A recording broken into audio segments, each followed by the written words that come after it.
The Holy Trinity for solving crimes are testimonial, evidentiary, and physical evidence. We have all of them.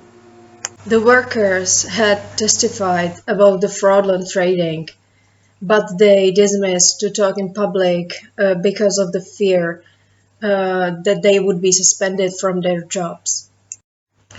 Fraud as a false presentation takes time, basically because the offender had been presenting false premises the whole time. Or maybe I was just lucky because my standing point was different than was the standing point of the prosecutor. I believe that really this standing point is the reason why my consciousness was actually able to see what the prosecutor had disregarded.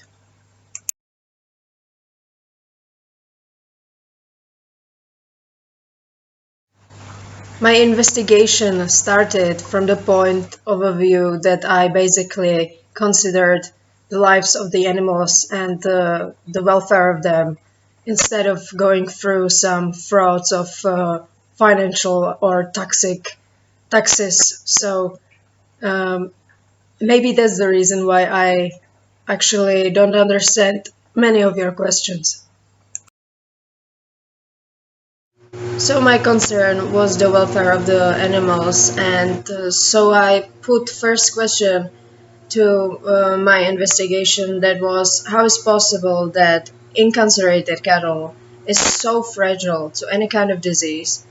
And the second one, if it is by a chance or a coincidence that they are exposed to so many infections.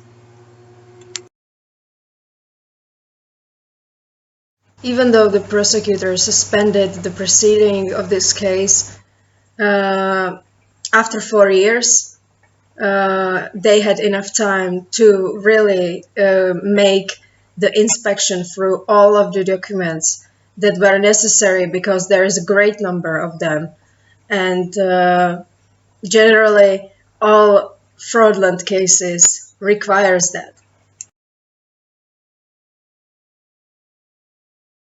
So the first result of from the information that I gathered is that the agricultural companies in Czech Republic are no longer owned by the farmers, and so the laborers working there reflects absence of real interest in the animals, just out of indifference, and they see the cattle as a property, as an object, and unfortunately nowadays owner views them equally.